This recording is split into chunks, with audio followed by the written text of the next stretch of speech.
everyone, and welcome to another episode of the Seamless Connection podcast.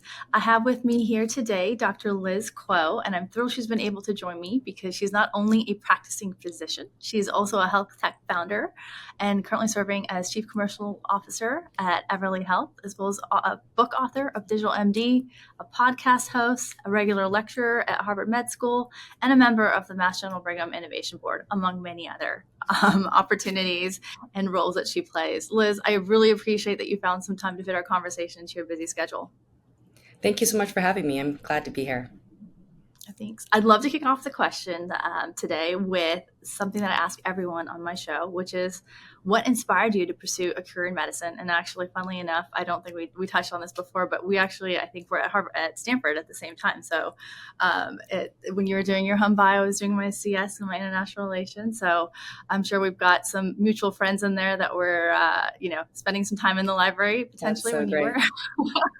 Yes. But before you got there, what really inspired you? Because I know there are quite a few people that go into college thinking pre-med and potentially even do pre-med and end up not doing all of the various tangents and roles that you've taken on in healthcare, not just practicing medicine, but also taking it to the next level from a business perspective, from an impact perspective, looking at it from an insurance perspective, as well as digital health. So you've obviously really embraced healthcare just kind of across the board.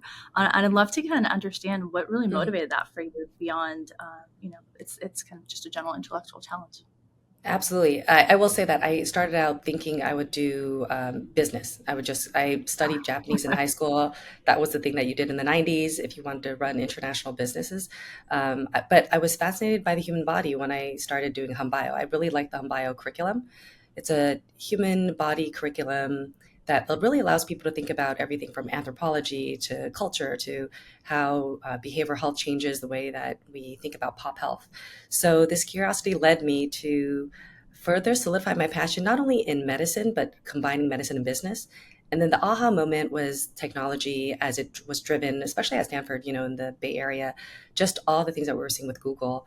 I came to realize that if I really wanted to really make changes in business within healthcare, you actually have to use tech. Tech scales a ton of things.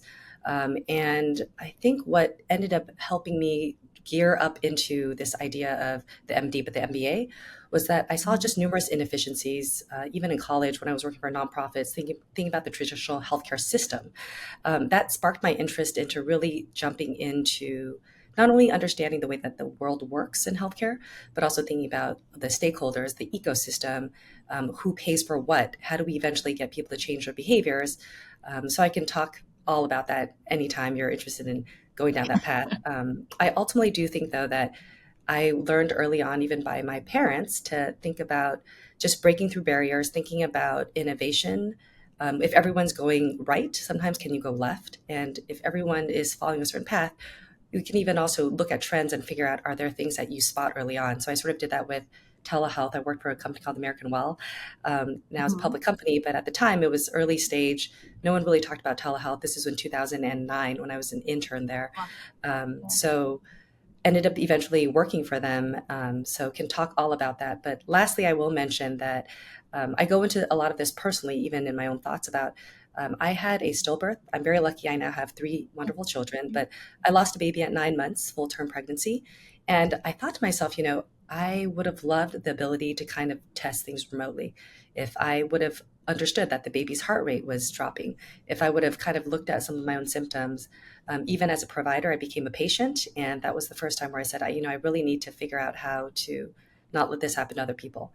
And on that side, I ended up starting my own company. And then when I started my own company called Infinite MD, I ventured then into the payer side because I felt like I couldn't get things always paid for when you have certain questions, diagnostic questions and whatnot. And how does the sausage get made? How do decisions get made about prior authorization and things like that? So I ventured onto the payer side to really understand that. And then finally, what culminated from all of that was this book, Digital MD, that you mentioned, really dispelling the myths of when you create a startup.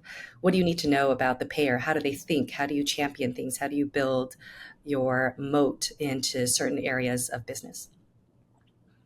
That is an amazing background. And first, I'm so sorry to hear about the stillbirth of the baby. Thank you.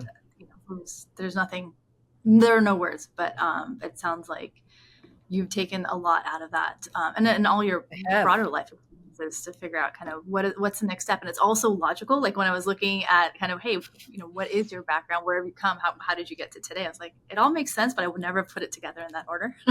Me neither. And I don't know. That was, I was like, clearly was there a plan? Was there not a plan? So it sounds like it kind of led from one learning to another. Is that a fair way to put it? It did. And I think even at this stage of my life, I'm thinking I'm on certain boards now, public and private, and I'm seeing a lot of folks, just the younger generation, really interested in making changes. And I want to help those that are so passionate about it, which is what sparked also my interest, probably yours too, of starting a podcast, getting people excited, thinking about their own careers and planning ahead, in addition to writing this book and having just a blog post about all my different career ventures, which is why I started the Digital MD blog post. It's Yeah. .co, if it's okay to just do a quick plug, Yeah. because I Yeah. find that a lot of people don't know where to start, whether it's allied health professionals like physical therapists or nurses or doctors, but even those in health policy, they're getting their MPH and they're like, they can see the digital health trend, but they really want to figure out where they play and how they use their background to make a change. So I find a lot of that just really inspiring to me when I hear stories. I don't always have a ton of time to write back to everyone that reaches out. So I feel like this podcast and things like just having a blog are ways to really get people excited, but also to educate and to really inform people when they make career decisions. Yeah, no, I mean, I think that is super important because I get those questions all the time of like, how did you start this? How did you get the idea? And the idea is the first part of it, but once you have the idea, bringing it to life, as you know, because you've done this a couple times, and then diving just into the story a little bit more. I actually didn't Sure. know you worked at Amwell. I knew, some of the other pieces along the way, but where does that fit in the story of going into med school, becoming a practicing physician, getting your MBA? I'm guessing it was part of your MBA training, the summers in between, and going on Yes. through that. So I guess my question to you there is, from practicing in person to what Hmm. intrigued you to go telehealth, and then you've kind of taken that to the next level now in terms of remote diagnostics, Hmm. working at Anthem, now Elevance. And like you said, I'd really like to understand, because I see this in our line of business all the time, which is providing virtual care, specialty care to patients, Hmm. is prior auth issues, and how do you decide what gets covered and what doesn't get covered, and Yes. what are the different ways that you can use AI. I know in insurance it's being used a lot, but then from a clinical perspective, right, people are so Hmm. excited about AI, but how can it really help with provider productivity, and how can it really help Hmm. with the day-to-day kind of pain points of delivering medicine and delivering care? To your point of, even as a physician, there were areas of it that you didn't know and didn't understand, and that you had to dive into, create your own company for, to really Sure. understand and bring it forward, right? So how does the average person, the average provider who doesn't have that kind of time and then bandwidth, Yes. get into that? Uh, I answered a few different ways. I think the first is just Amwell. It came when I had a Harvard Business School class that where they invited the actually founders, and I was just so inspired. I actually reached out to them and I said I'd love to do an internship. So they let me do an internship. I ran a strategic initiative program for them.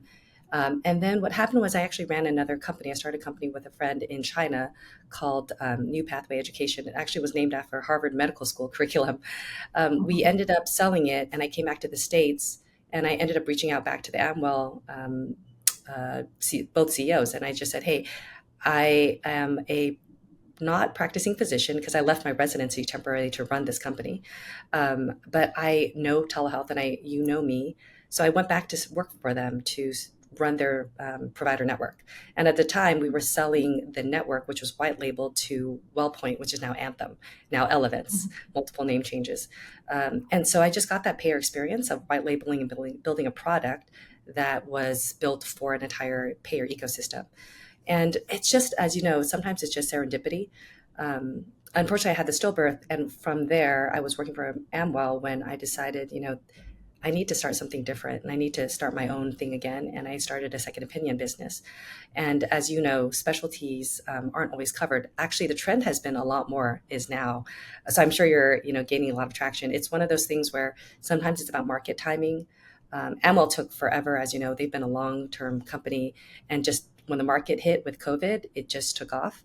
I think also with right now, what's happening with, you're saying AI, there's a ton going on. So even when I was at Elevance, the focus for me was how do I modernize care in a systematic way that allows us to use AI and or automation in any sense of the word. So it's workforce management. We were running a clinical team that had nurses, doctors, up to 5,000 of them, UMCMDM, which is utilization management, which is more like the prior auth work, disease management, and care management. And what we found was that we could, and this is a pretty hot topic right now, highly debated, but we worked through an idea at the time. This is in 2012. No, 2022. Oh my gosh, it's been a long time. Where we said, you could use prior auth with AI to approve things. You can't deny them. But when we decided to look at historical data to say we're going to match historical data, you never know if there are biases. So we, instead of doing that, we used NLP. We reached into medical records and we pulled out things. So if someone required an MRI or may not, we would say, did the person have 5 weeks, pain unrelenting, X-ray, all negative, and made sure we checked the boxes, and that could just Mhm. automatically prior auth. So I think as you're saying, workforce management, I think a lot of the prior auth work is going to start to go in that direction with AI and NLP and the work that's going on. There's a ton of other work right now in AI work specifically to automate, discharge summaries, post-discharge management, even for case management on the payer side. So, and even when we're looking at call centers, we were listening to several different ways of people not only automating their customer service lines, but also thinking about care management and thinking about AI could also track tone of voice, how people are doing. There's all this really interesting stuff now on predicting voice, not only biomarkers, but thinking through if, how someone's feeling, if they're potentially having signs of dementia. We were testing all of that. In addition to even looking at Alexa and saying, can you create an Alexa platform that allows, or a Google, to set up a provider network and to try to find people? Because again, finding people and steering them to the right doctor is always a hard thing too, thinking about second opinions and whatnot. But as you know, I think with this space, there's still a lot of work to be improved because who's actually going to pay for it at the end is the question. And when you look at the payer ecosystem, we could talk all about it, but I think of the 5 Ps. Those are things that I write about in the book, where it's Mhm. payers, providers, patients, pioneers, and policymakers. And we all have to sort of be aligned with what is the direction of better patient management ultimately. And even pharma I throw in there too. So yeah, we can go in any direction, but there's a lot in this space. No, there's a ton of it in space. And I think part of the problem is that there's so much potential, but Mhm. like you said, if the five P's aren't working together or five plus P's aren't working together, you don't necessarily have aligned incentives. So, for example, I know this has been a big topic, and I don't know how involved you've been, but with value based care, right? There's so Yes. many areas that we're now putting on PCPs or just general, internal medicine, family medicine practices to follow up with care management and best practices, right? Have you done this follow up? Have you done this check in? Are they XYZ for each patient? And Mhm. that's on top of, in addition to the regular checkups and the regular conversations and the regular disease management you're having with your patients, right? And that's all of that is done not necessarily with any extra payment in a fee for service model. Obviously, in Yes. value care models, you potentially get rewarded, but that's at the true up at the quarter, at the end of the year, what have you. And in the meantime, you've added hours of work a day for these practitioners. So I guess one of the questions I have for you is, um, are we building a sustainable model? And whether what you've seen at Anthem or Elevance, what you've seen at Everly, or what you're seeing today in terms of bringing automation. And I'm going to use the word automation more than AI because I think AI is Yes. like the buzzword, but really at the end of the day, a lot of these things can be I agree with automated you. to take that off of the plate in terms of it can be done asynchronously. But I don't see it happening to the scale of what's being required or what's being asked of Yes. providers and nurses. I'm curious what your perspective on that. I agree. I think it's exactly to your point. I think there is, even that for value-based care, a lot of providers don't like downside risk. They would be very happy with upside first couple of years, Mhm. especially, and it's hard to get them in with the downside risk. And so, especially when they don't know how they're performing always, and at the true up Mhm. at each quarter is actually very tough on providers, right? For them, for revenue cycle management and whatnot. So, I find there needs to be a lot more sharing of information to effectively use big data and analytics to help guide the providers, especially in their patient care and operational efficiency. Understanding also the principles of like some of the ways that we spearhead innovation and the integration piece is key. Payer provider relationships, I think, are a hot topic right now that will continue to require a lot of I think deep understanding, players that really understand it, that can get into it and figure out the ecosystem. I will also say, you mentioned this idea of what are some of the ways that instead of just automation, it's more than AI, it's automation and personalized medicine, and thinking about how this will create personalized treatment plans based on not only genetic information, environmental lifestyle, but also things such as, we're seeing so much interesting now precision genomics testing on medications. There's something called LP little a now that most people are talking about in the cardiovascular world of testing for people with heart disease or a high likelihood of heart disease. I mean, I think the way that we're accelerating medical discovery is just amazing. And you combine that on top of that with automation, predictive analytics, operational efficiencies we just talked about. I think all these key areas are very exciting. The question also, though, as you said, because it's complex, is what type of company are you running and where do you play? And how do you get the right people to be able to join you, to champion for you, and to push it through? And what's the business model around it is what I always like. I would say I challenge entrepreneurs to really think through before they start to build what they think people will pay for. And that's a great lead into kind of the next step, which is you've done both sides of the equation now, which is you've been on the payer side and looking at what will get approved and why. But you've Hmm. also been on the side where you've built a company from scratch to say, hey, I see a problem. I see a potential solution. You built the solution. Now let's get it paid for, right? Which Right. actually sometimes, and I think you probably agree with this, might be the backward way to do it, which is if you don't know if you're getting paid for it, you put in all that investment up front. So, Yes. one, do you think that is the correct way to do it? And or two, if you can figure out the revenue model first, what is the best way to go about that? Because exactly what you said, there needs to be more transparency in that payer provider information imbalance. Because it's you talk to so many providers, you talk to so Hmm. many groups, even to hospitals, right? It seems like a black box as to, hey, how is insurance making this decision? How are they setting these prices? How are they setting these reimbursement rates? And a lot of it Yes. is really, really confusing to people, which there's a business case for that, obviously, but it Hmm. also, leads to a lot of inefficiencies in the system overall and potentially prevents us from coming up with better ways to provide care and more cost-effective ways, quite frankly, without sacrificing quality to provide care. Yes. I mean, I definitely think that's true. I would say it's industry specific. When I look at diagnostics, it's very different from therapeutics, like life sciences. And when you're thinking about med tech, med device, that's a whole different ballgame, right? Where it's like people used to assume get FDA approval, now you can start commercializing, but how do you get medical directors at payers to actually cover for this and think through what the coding is and the code modifiers so that they can actually get it approved? And how do you get physicians on board and to complete the surgery or to do change their whole workflow that they originally had to something that's not necessarily gold standard, but it's potentially better. So I think that's very industry specific. MedTech is different from like a diagnostic. For Everly Health, where I am at, and what I've seen for a lot of other companies, some start with just direct to consumer. So, getting people excited. You have a higher willingness to pay at a certain market price if it is inefficient. Let's say they're not able to see their specialist doctor, they can get a test, but with the click of a button. But it also takes a lot of time and SEO optimization to like actually get people to buy your test. So there's a whole interesting channel there. Some folks have also started by going after Medicaid states. That I think needs to be built specifically for Medicaid. The population is different.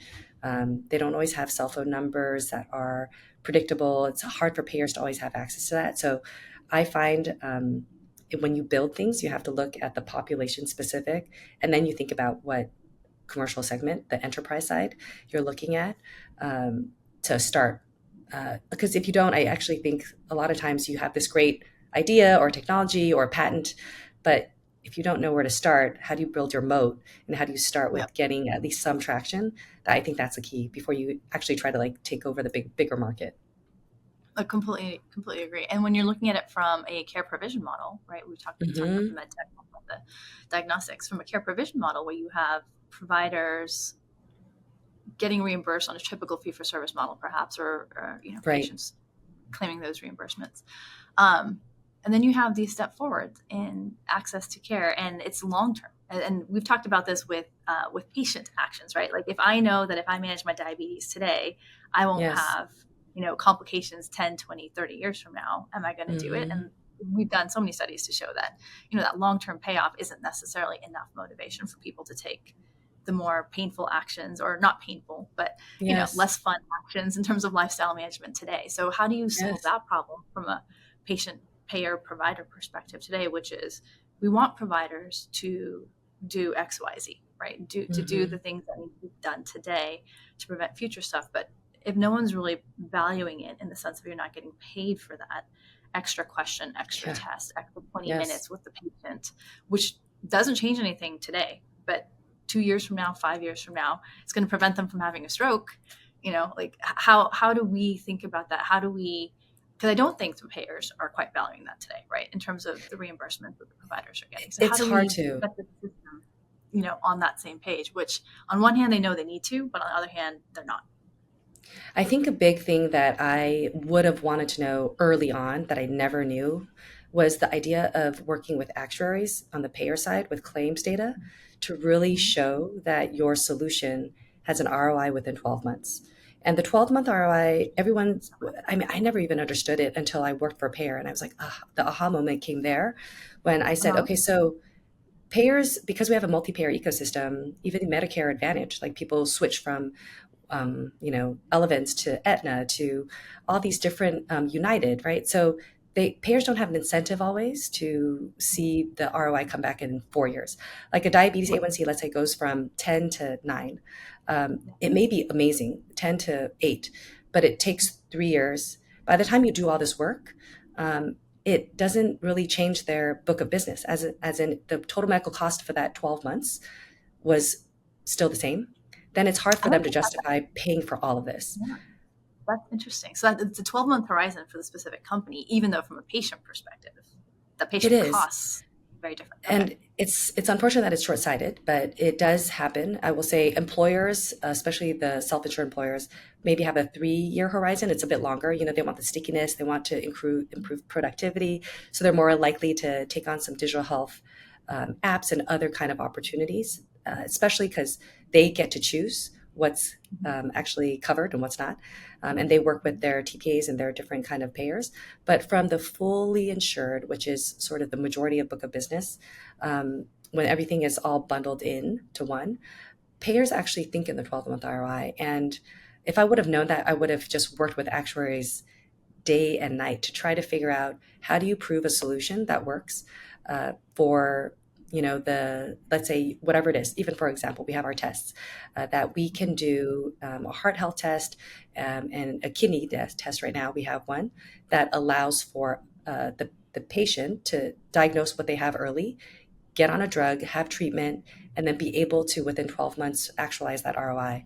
I will also throw in another important idea, which is another thing that payers always look for is something called HEDIS and STARS, which they're measured by. That's usually on more the Medicare side and Medicaid side. It's not on the self-insured. It's not on the self-insured and or fully insured side.